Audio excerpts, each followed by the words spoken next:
Hello and welcome to English पढ़ो। यहाँ आप इंग्लिश सीखते हैं ग्रामर से कन्वर्सेशन तक। चलिए तो आज का वीडियो शुरू करते हैं। आज की वीडियो में हम शेल का यूजेस सीखेंगे। शेल एक मॉडल वर्ब है एंड एक्सिलरी वर्ब भी है।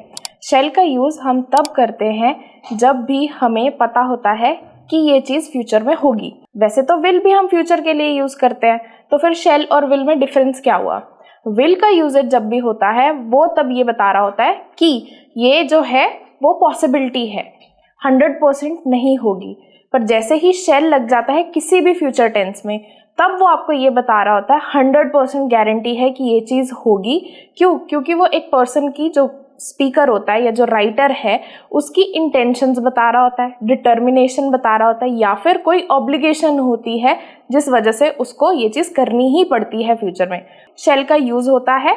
और साथ में एक चीज़ हमें ये याद रखनी है कि शेल अब, क्योंकि हम मॉडर्न इंग्लिश यूज़ करते हैं, तो शेल अब सिर्फ जो है रिटन रेगुलेशंस या फिर जहाँ पे आप कॉन्ट्रैक्ट की बात कर रहे हो, लीगल डॉक्यूमेंट्स की बात कर रहे हो, वहीं पर रह गया है। और बाकी जो सिनेरियोज हैं उनमें इसको रिप्लेस करने के लिए हमारे पास अदर मॉडल वर्ब्स भी हैं, जैसे कि कैन, कुड, वुड और विल। ये चारों काफ़ी सिचुएशंस में जो हैं शेल को रिप्लेस कर देते हैं। बट एक जगह जहाँ ये अभी तक शेल को रिप्लेस नहीं करते हैं वो है रिटन ऑब्लिगेशंस या रिटन कम्युनिकेशंस, जहाँ पे भी हम रूल्स एंड रेगुलेशंस की बात कर रहे हैं। तो पहले देखते हैं कि सबसे पहले फॉर्म क्या होता है, सेंटेंस फॉर्मेशन कैसे होती है। तो हमारा सेंटेंस जब भी शेल के साथ बनता है वो शुरू होता है शेल फर्स्ट पर्सन प्रोनाउन। अब विल यूज होता है हमेशा सारे प्रोनाउंस के साथ, चाहे वो सिंगुलर प्रोनाउन हो, प्लूरल प्रोनाउन हो। पर हमारा जो शेल है वो सिर्फ फर्स्ट पर्सन प्रोनाउन के साथ यूज होता है, इस वजह से कि हमें पता है ये चीज फ्यूचर में होनी है, 100% गारंटी है कि इस चीज की होगी। इंटेंशन है, ऑब्लिगेशन है, डिटर्मिनेशन है, तो आपको पता है कि ये चीज होगी। किसी सेकेंड पर्सन या थर्ड पर्सन जो है वो कम्युनिकेशन में नहीं बता सकता कि ये चीज आप कर सकते हो या नहीं। इसीलिए फर्स्ट पर्सन प्रोनाउन यूज होते हैं, जो कि है हमारे आई, मी, माइन, माई सेल्फ और वी। वी जब आप कलेक्टिवली 2 या 3 लोग जो हैं किसी जगह पे हो, या फिर आप जब रिटन रेगुलेशंस की बात कर रहे हैं, तब वहां पे जो है वो first person pronoun we use होता है, जिसके साथ आपका ऑब्जेक्ट यूज हो जाता है। साथ में हमारे शेल के ऑब्जेक्ट लग जाता है जब भी सेंटेंस में वो यूज हो रहा होता है। जब भी शेल के साथ सेंटेंस बनाया जा रहा है तो ऑब्जेक्ट जो है वो यूजुअली एंड में आता है, राइट। अब देखते हैं कि शेल की यूजेज क्या है। विल वाली वीडियो में हमने देखा था कि विल जो है वो एक मॉडल वर्ब है और उसके कुछ रूल्स होते हैं। सेम रूल्स क्या इस पे अप्लाई होते हैं शेल पे? जी हाँ, बिल्कुल सही, वो बिल्कुल अप्लाई होते हैं। जिसका मतलब ये है कि जहां पे भी सेंटेंस फॉर्मेशन में शेल यूज हो रहा होगा उसके साथ टू नहीं आएगा। टू हमेशा तब आएगा सेंटेंस में जब आपको ये कनेक्टर की तरह यूज करना होगा। क्यों? क्योंकि टू भी एक वर्ब की तरह, मेन वर्ब की तरह यूज किया जाता है। तो ये सेंटेंस बिल्कुल गलत है। Shall to go to market, अगर यहां से टू हटा दिया जाए तब हमारा करेक्ट सेंटेंस जो है वो बनेगा shall I go to market, तब जो है ये हमारा सेंटेंस करेक्ट है। और दूसरी चीज, शेल भी एस नहीं लगेगा, कभी भी शेल्स नहीं बनेगा। शेल को आप हमेशा उसके ओरिजिनल फॉर्म में यूज करेंगे, दैट इज शेल, राइट। अब देखते हैं कि यूजेज क्या हैं। अगर हम बात करें फर्स्ट यूजेज की तो वो है सजेशंस। जब भी हम सजेशंस वाले सेंटेंसेस फॉर्म कर रहे होंगे हम वहां पे शेल का यूज कर सकते हैं। जैसे कि एग्जांपल के तौर पे देखते हैं, shall I get a pasta for lunch. क्या मैं पास्ता लेके आऊं लंच में? ये क्या है, हम सजेशन दे रहे हैं कि यहाँ पे क्या हम ये कर सकते हैं। और जैसे मैंने वीडियो के स्टार्ट में बोला था कि आज की मॉडर्न इंग्लिश में शेल को रिप्लेस करने के लिए हमारे पास विल, कैन, कुड और वुड है। तो ये सेंटेंस अगर हम सजेशन में ले रहे हैं तो यहाँ पे शेल को रिप्लेस किया जा सकता है विल से, राइट। और तब यहाँ पे जो सेंटेंस है वो थोड़ा सा चेंज हो जाएगा, I will get a pasta for lunch. तब आपका जो सेंटेंस है वो थोड़ा सा चेंज होके इस तरह से साउंड करेगा। सेकेंड सिचुएशन है हमारे पास ऑफर्स या फिर वॉलंटियरिंग। आप किसी को ऑफर कर रहे हो कुछ, या फिर आप वॉलंटियर कर रहे हो कि चलो मैं तुम्हारी जगह ये काम कर देता हूँ। उस टाइम पे भी हम शेल को यूज करते हैं और सेंटेंस फॉर्मेशन जो है वो एग्जाम्पल से देखते हैं। That bag looks heavy, shall I carry it for you?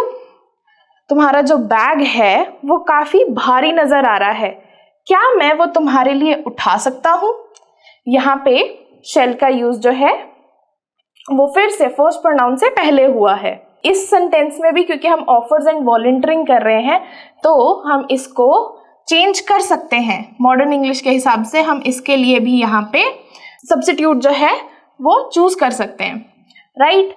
अब देखते हैं थर्ड केस सिनेरियो जो कि है हमारी इंस्ट्रक्शंस की। इंस्ट्रक्शंस में अगर हमें शैल यूज करना है तो वो किस तरह से होगा। अब यहाँ पे इंस्ट्रक्शंस जरूरी नहीं है कि आप ही किसी को दे रहे हो, कोई आपको भी दे रहा हो सकता है, जिसमें टू वे कम्युनिकेशंस जो है वो चल रही हो। मतलब कुछ इंस्ट्रक्शंस आपने पहले उनको दी और फिर आप उनको करने के बाद कुछ और इंस्ट्रक्शंस जो है वो उनको दे रहे हो, उस पॉइंट पर भी हमारा शैल जो है वो यूज होगा।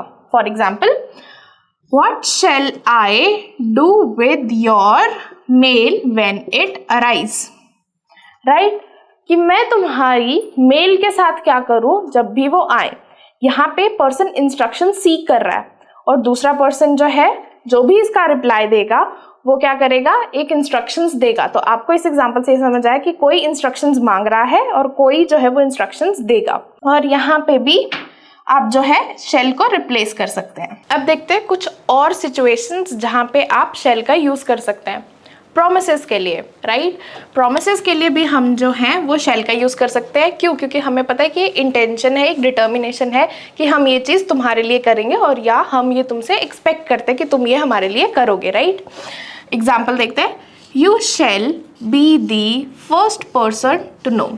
अभी जो भी कन्वर्सेशन चल रही हो, फॉर एग्जांपल दो दोस्तों के बीच में चल रही हो, तो कोई अच्छी चीज़ हुई हो, कोई बुरी चीज़ हुई हो, तो हम अपने दोस्तों में बोलते हैं। हमारी बॉन्डिंग कितनी अच्छी होती है कि मेरे साथ कुछ भी होगा मैं तुम्हें सबसे पहले बताऊंगा, चाहे अच्छा हो चाहे बुरा हो।